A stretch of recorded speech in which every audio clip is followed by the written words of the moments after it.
بسم اللہ الرحمن الرحیم۔ ہم نے اسم کی علامتیں پڑھی تھی تقریباً 16 کے لگ بھگ۔ آج تھوڑا سا مشق تمرین ان کا کرتے ہیں۔ دیکھیں، اسم کی پہلی علامت یہ تھی کہ کلمہ کی شروع میں الف لام ہو۔ الف لام خود حرف ہے، حمزہ لام زبر ال، اس کو الف لام کہا جاتا ہے۔ یہ خود حرف ہے، لیکن جس کلمہ کی شروع میں حرف آئے گا تو اس کلمہ کو ہم اسم کہیں گے۔ دیکھ لیں، لفظ اللہ اسم ہے، ایک علامت ہے کہ علم ہے، اللہ تعالیٰ کا ذاتی نام ہے، اور شروع میں الف لام۔ الحمد یہ بھی اسم ہے، یہ کلمہ حامیم دال سے بنا ہوا ہے، حمدن شروع میں الف لام لایا گیا تو الحمد۔ اب اس کلمہ کو ہم اسم کہیں گے کہ شروع میں الف لام ہے۔ السیف، سیف سین یا فا، یہ ایک کلمہ ہے، 3 حروف سے یہ ایک کلمہ بن گیا، اس کی شروع میں الف لام، تو اس کلمہ کو اسم کہیں گے۔ اور دوسری علامت کلمہ کی شروع میں حرف جر ہو۔ حروف جر 17 باء تاء کاف لام واو منذ مدخلا رب حاشا من عدا فی عن علی حتی الہ، تو یہ خود حروف ہے، لیکن جس کلمہ کی شروع میں آئیں گے اسی کلمہ کو ہم اسم کہیں گے۔ من نعمتن، دیکھو نعمت لفظ سے من آیا ہے تو نعمتن اسم ہے، ایک تو آخر میں تنوین ہے، شروع میں من حرف جر ہے۔ اللہ لفظ اللہ اسم ہے، علم ہے، اور شروع میں الف لام ہے، تا حرف جر ہے۔ کزیدن، زید اسم ہے، علم ہے، آخر میں تنوین ہے، شروع میں کاف حرف جر آیا ہے۔ کعصفن، عصف کا لفظ اسم ہے، آخر میں تنوین ہے، شروع میں کاف حرف جر آیا ہے۔ آگے ہیں کلمہ کی شروع میں حرف ندا ہو، جیسے یا یحییٰ، یا خود حرف ہے، اب یحییٰ اسم ہے، شروع میں کیوں حرف ندا یہ ہے، اور ایک علامت الف مکسور آخر میں علم ہے۔ یا ایھا الکافرون، کافرون اسم ہے، جمع مذکر سالم ہے، واو ساکن ماقبل مضموم نون مفتوح، اور شروع میں یہ حرف ندا ہے۔ یا داؤد، داؤد اسم ہے، ایک تو علم ہے، شروع میں یہ حرف ندا ہے۔ کلمہ کے آخر میں تنوین ہو، آسان ہے، عبدن، ناسن، اسم کسی کا نام ہو، کلمہ کسی کا نام ہو، پاکستان، پاکستان، کوئٹہ، جتنے بھی اسماء سارے اعلام ہے۔ صیغہ تثنیہ کی ہو، تثنیہ کی پہچان الف ماکر مفتوح نون مکسور، یا ساکن ماکر مفتوح نون مکسور۔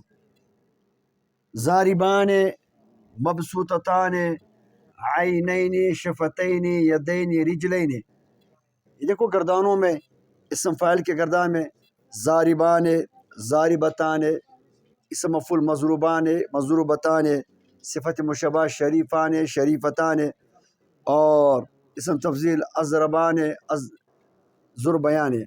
یہ جتنے بھی صیغے ہیں تثنیہ کی، یہ سارے اسم ہیں، یہ ان کی حالت رفعی ہے۔ کبھی الف کی جگہ پر یا ساکن یا آ جاتی ہے تو یا ساکن ما قبل مفتوح آخر میں مکسور۔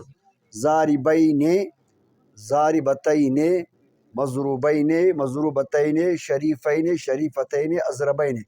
اس طرح اس شکل میں بھی اگر یہ صیغے آ گئے تو اسے بھی ہم اسم کہیں گے تثنیہ، لیکن شرط یہ ہے کہ شروع میں حرف عطیہ نہ ہو، کیونکہ حرف عطیہ یہ فعل کا خاصہ ہے، اسم کے اندر نہیں پایا جا سکتا۔ صیغہ جمع اقصا کیوں؟ پہلے دو حرف مفتوح، تیسری کا الف جمع اقصا، کواعب، قواعد، مصابیح، سلاطین، اس جیسے بہت سارے صیغے آئیں گے، اس کو جمع اقصا کی صیغے کہا جاتا ہے، اور یہ بھی اسم ہے۔ صیغہ تصغیر عبید، نغیر، رجیل، قریش، اس جیسے الفاظ کلام عرب میں اس کو تصغیر کہا جاتا ہے۔ کلمہ کے آخر میں الف مکسورہ، الف ممدودہ ہو، علماء، یہ دیکھو الف مدہ کیچا جاتا ہے، شہداء، صلحاء، الف مکسور کی مثال سفلا، طوبا، موسیٰ، عیسیٰ وغیرہ۔ تائے مربوطہ کلمہ کے آخر میں، تائے مربوطہ ہوتا ہے جو وقف کی حالت میں وہ تا ہا سے تبدیل ہو جاتی ہے۔ دیکھو افئدۃ، وقف افئدہ، مؤصدۃ، مؤصدہ، باصرۃ، باصرہ، مرحومۃ، مرحومہ، میم زائد، مجلس، مضرب، مشرب، مدخل، جیسے الفاظ آئیں گے تو یہ اسم ہے، کیونکہ شروع میں میم زائد ہے۔ میم کے بغیر کم سے کم 3 حروف ہو کلمہ میں تو میم زائد ہوتا ہے۔ اگر میم کے بغیر 2 حروف تھے جیسے منع تو اس وقت یہ میم اصلی ہوگا، زائد نہیں ہوگا۔ تو یہ مختصر سا اجرا تمرین مشق 6 اقسام اسم کی جو ہے یہ مثالیں میں نے آپ کو دی ہے، یہ لکھ دیا ہے، تو یہ اسم کی علامتیں ہیں۔ اگلا ہمارا سبق جو ہے وہ فعل ہے۔ فعل کی لغوی معنی ہے کام۔ اصطلاحی تعریف: فعل وہ کلمہ ہے جس کا معنی خود بخود ظاہر ہو بغیر ملانے کسی دوسرے کلمہ کے، البتہ 3 زبانوں سے کوئی ایک زبان سے پایا جائے۔ یہ بات ذہن میں رکھنے کی ہے کہ فعل اور اسم یہ دونوں اپنے معنی میں مستقل ہوتے ہیں، یعنی ان کے ساتھ اگر کوئی دوسرا کلمہ ملایا جائے یا نہ ملایا جائے تو اس کا اپنا معنی ہے۔ حرف کی طرح نہیں ہے کہ جب تک حرف کے ساتھ دوسرا کلمہ نہ ملایا جائے، کوئی اسم یا فعل ان کے ساتھ نہ ملایا جائے تو وہ معنی نہیں دیتا ہے۔ نہیں، یہ معنی میں مستقل ہے، البتہ فعل کے اندر زمانہ پایا جاتا ہے۔ زمانے 3 ہے: ماضی، حال، استقبال۔ ماضی گزرے ہوئے زمانوں کو کہتے ہیں، حال موجودہ زمانوں کو، استقبال آنے والے زمانوں کو۔ اب دیکھو یہ فعل کی تعریف کی گئی تو اس تعریف سے فعل سمجھ میں نہیں آتا، بلکہ فعل کی علامتیں پڑھیں گے۔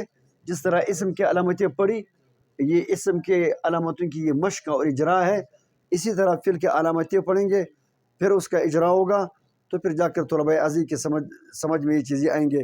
اللہ تعالیٰ ان کو اپنے دربار میں قبول فرمائے۔